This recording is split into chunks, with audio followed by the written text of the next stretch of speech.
Let's just jump right in, shall we? Today, we're tackling a massive headache that every single engineering leader and technical practitioner eventually runs into, and that is getting the actual funding for the tools you desperately need. We're going to build the ultimate pitch deck today, translating your everyday engineering realities into undeniable financial value. We're pulling this straight from Chapter 26 of the authoritative text, Observability Engineering. If you've ever banged your head against the wall trying to explain to finance or the executive team why modern observability isn't just, another IT line item, well, this explainer is exactly what you need. Let's get to it. I want you to ask yourself a really fundamental question right off the bat. Is writing code still your actual bottleneck? For decades, our whole industry basically ran on this massive assumption that the hardest, most time-consuming part of software engineering was just typing out the code itself. We built these huge lumbering processes, endless optimization cycles, and giant management structures, all entirely built around the act of writing code faster. But honestly, if you take a step back and look at your engineering floors today, is that really where the delay is happening? Actually, reality has totally shifted. In the AI era, the primary constraint isn't pumping out code anymore. It's understanding and validating that code. I mean, think about it. With large language models and AI-assisted tools, generating boilerplate or even complex logic, that's just not the hard part anymore. The real bottleneck now is validation. Our modern systems are incredibly dynamic, right? They're full of constant flux, microservices everywhere, and completely non-deterministic behaviors. The only way you can move fast but still keep your confidence is by validating your changes out there in production. And to do that safely, you need a lightning-fast, super-efficient feedback loop that connects your developers directly to their code while it's running in the wild. So, to build this rock-solid business case, here's our roadmap. We'll look at the new engineering bottleneck, identifying your feedback loops, the operational mandate, the developer mandate, and finally, cost center versus investment. You can literally use this flow as the blueprint for your next budget meeting. All right, part one, the new engineering bottleneck. Validating reality. You see, production isn't just the end of the line. It's where developer intent finally smashes into messy, chaotic reality. It's where beautiful computing theory actually has to survive totally unpredictable user behavior. Because let's face it, every single deploy is a completely unique confluence of infrastructure, software, user traffic, and time. It happens exactly once, and you can never, ever precisely repeat it. And because every deploy is this unique cocktail of variables, legacy monitoring tools, the ones relying on predictable static dashboards and known thresholds, they just fall apart. They only check for the known unknowns. But observability?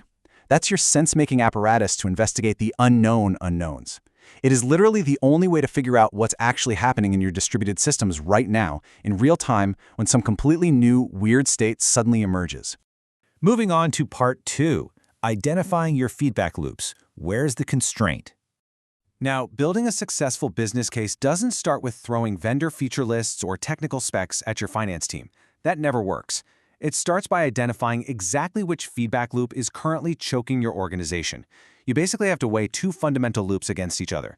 On the left side, we've got the operational loop. This is your infrastructure, your stability, your safety net. It's super important for sure, but fundamentally, it's all about cost control. Now, over on the right, we have the developer learning loop. This one is all about your product, your strategic investments, and where you're actually creating new value for your customers. The problem? Most organizations are completely trapped on the operational side. It's kind of like a sports team blowing their entire massive budget on the most expensive goalie in the league, the operational safety net, but putting 0 players out on the offensive field. And then they sit back scratching their heads wondering why they aren't scoring any points. So when execs deny a budget request for observability, it's almost always because they assume you're just asking for an even more expensive goalie. Which brings us to part three, the operational mandate, the cost of instability. Okay, so while operational loops are essentially table stakes that don't magically create new product value, when they fail, the cost is absolutely massive. If you're trying to justify funding, you've got to diagnose your current state first. Let's run through a quick diagnostic checklist of red flags. Think about this for a second. Are your customers finding and complaining about critical production bugs on social media way before your internal systems even send you an alert? Are minor incidents taking so incredibly long to detect that they just snowball into massive outages? Is debugging this totally mystical process that relies entirely on the gut intuition of those 2 veteran engineers who've been there forever? Are your senior devs burning out from a never-ending cycle of high-stress war rooms? If you're nodding along, these are the classic, definitive symptoms of a failing operational loop. And let me tell you, these symptoms are a huge drag on the bottom line because of lost productivity and a crazy amount of employee churn. So, To win over the finance department, you have to become a translator. You need to convert those engineering pain points directly into their language, ROI and cost savings. Take improved uptime. That isn't just a nerdy technical metric. In the finance world, that is higher incremental revenue. What about faster incident response? Shrinking your mean time to detect and repair means massive cost savings on really expensive engineering labor. Prevented outages? That directly equals preserved revenue. No downtime, no lost sales. And fixing that senior engineer burnout we just talked about, that translates to substantially lower turnover costs. You're saving the insane expense of recruiting and onboarding new senior talent. When you speak this language, finance suddenly leans in and listens. But here's the catch. Fixing these operational issues really just gets you back to baseline, back to zero.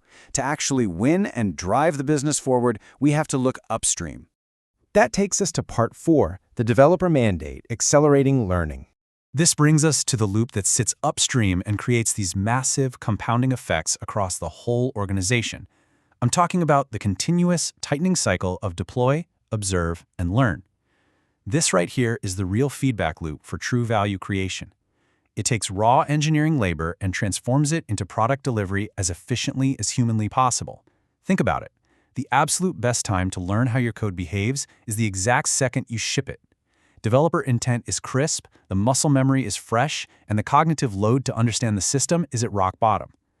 But if your developers are only ever looking at production when a major alert goes off and everything is on fire, this learning loop is totally severed. And when you don't have learning, all you have is activity. Activity without deep understanding, that's just piling on technical debt and risk. So how on earth do we measure the financial value of fixing this developer learning loop? Well, we split it into external customer measures and internal engineering measures. Let's start with the external measures, and the numbers here are just staggering. Amazon, for example, discovered that adding just 100 milliseconds of page load latency literally cost them 1% in sales. Let me just repeat that so it sinks in. 1/10 of a single second equaled a 1% drop in their total revenue. Wow. Walmart found a remarkably similar correlation on their end. They saw that for every single second they successfully shaved off their loading time, they got a 2% increase in overall customer conversions across the entire board. And Staples? They boosted their conversions by a massive 10% simply by speeding up their homepage by just 1 second. The takeaway here is absolutely undeniable. When you're operating at scale, your ability to deeply observe, understand, and fine-tune latency and reliability moves the needle on business metrics in incredibly meaningful ways. If your developers can't observe how their code actually performs for real users in real time, you're just leaving piles of money on the table. But it's not just about external revenue. A healthy developer learning loop drastically improves your internal measures too, basically by recovering all this wasted engineering capacity. Think about what happens when developers can instantly understand their code in production. You see way less context switching. Deployments happen so much faster and way more frequently because the safety boundaries, like using feature flags tied directly to real-time observability, are crystal clear. Engineering retention shoots up because, surprise, surprise, you aren't treating your top talent like alert-fatigued firefighters 24/7. Plus, issues are caught proactively, internally, way before a customer ever gets frustrated enough to submit a support ticket. All of this acts as a huge operational multiplier for your entire engineering org. All right, final stretch. Part 5, cost center versus investment, the paradigm shift. To really bring this pitch home and guarantee that budget gets a big green check mark, we have to fundamentally redefine observability. And we do that based entirely on what is actually being observed. See, finance departments naturally default to looking at infrastructure as a cost center. They define it as optimizing infrastructure to operate as efficiently as possible without adding new product value. And they're right in a way. You can't make more money by spinning up extra pools of idle servers, and you definitely can't make money by just slapping on more static monitoring checks than you actually need. So if you frame observability in your pitch as just another monitoring tool for legacy infrastructure, they will inevitably treat it as overhead. And what happens to cost centers? They get cut. But we have to forcefully contrast that with a strategic investment mindset. An investment is something you purposefully drop money on right now because you expect compounding value from it later. Observability for software engineering is the definition of a true investment because it heavily accelerates product delivery. It literally builds the bridge connecting what the developer intended to build with the actual measurable impact it has on the user. Code that generates revenue absolutely requires observability to thrive, especially right now when AI tools are drastically speeding up how fast we write and deploy code into these complex systems. This brings us to a really crucial takeaway from the text. And it's this: observability inherits the properties of the code you are observing. Just let that sink in for a second. So is observability a cost center or an investment? Well, it's kind of a trick question, because it can be both. If the code you're observing is a cost center, then observing it is a cost center. Simple as that. But if your code is an investment, if it's the actual software that drives revenue, your competitive edge, literally the reason your company exists, then observing that code, deeply understanding its behavior, and rapidly validating it in production is absolutely 100% a strategic investment. As we wrap up this explainer, I want to leave you with a final provocative thought. Bring this directly into your next budget meeting. Look your leadership in the eye and ask, are we funding an IT cost center or are we funding an engineering investment? Because if you want to move at the speed of the AI era, you just cannot rely on legacy monitoring and blind deployments anymore. You have to empower your developers with the rich, high-fidelity feedback loops they need to actually understand reality. So frame your request entirely around the business outcomes you need: faster learning, confident deployments, and compounding financial value.